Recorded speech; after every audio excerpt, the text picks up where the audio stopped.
Kung mahilig ka sa fried chicken, ay ganito yung gawin natin. Hindi na natin kailangan ng sauce dahil malasang malasa na loob at labas nito. Nam. Sarap. Lasang-lasa yung itlog na pula, yung butter, yung garlic. Perfect. Marinate muna natin yung chicken sa half teaspoon salt, half teaspoon ground black pepper, seasoning, at saka natin haluin. Mag-add din tayo ng buttermilk or milk. Dahil wala ako noon ay milk powder ang ilalagay ko. Makakatulong yan to tenderize our chicken. Marinate lang natin for 1 hour or more. Sa isang bowl, mag-add lang tayo ng 2 tablespoon flour, 2 tablespoon cornstarch, half teaspoon garlic powder, half teaspoon ground black pepper, and 1/4 teaspoon salt. Haluin lang natin at heto na yung aking marinated chicken. Minarinate ko to for 3 hours. I-coat lang natin ito at saka natin pagpagin para matanggal yung excess flour. I-coat ko ng lahat yan at pagsasabay-sabayin ko na yung ipirito dahil kukunti lang naman yan. Ayan, manipis lang yung coating yan. Huwag na natin kakapalan kasi magiging oily lang lalo yung ating piniritong chicken.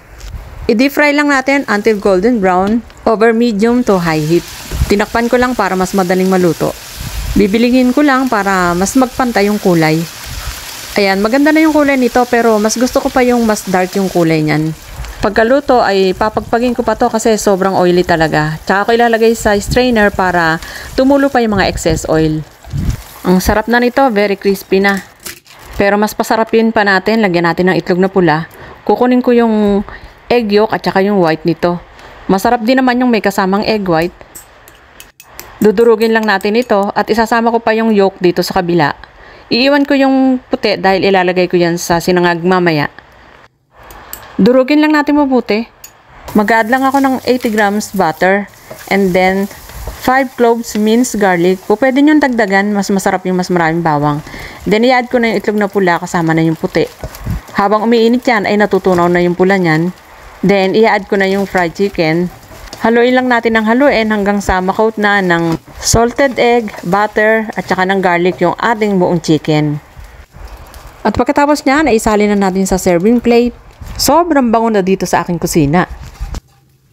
Ang sarap nitong kainin habang mainit-init pa dahil may part yan na crunchy pa. Ay, super sarap. Try nyo yung ganitong luto sa fried chicken para maiba naman. Balutan natin ng pagkasarap-sarap na salted egg, butter at saka ng garlic. Garnish lang ako ng onion leeks para sa presentation. Wow, ang sarap. Okay, itatry ko muna itong aking fried chicken. Papakita ko sa inyo kung gaano ka-juicy yan. Sobrang init.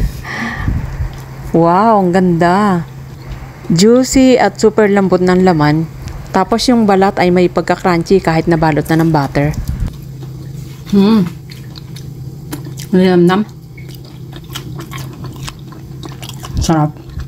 Lasang-lasa yung itlog na pula, yung butter, yung garlic. Perfect. Okay, at dito sa pinagprituhan ko, maglalagay lang uli ako ng mantika, tsaka bawang. Hindi ko na yan hinugasan kasi sayang naman yung lasa ng itlog na pula at saka yung butter. I-add ko na yung puti ng itlog na pula.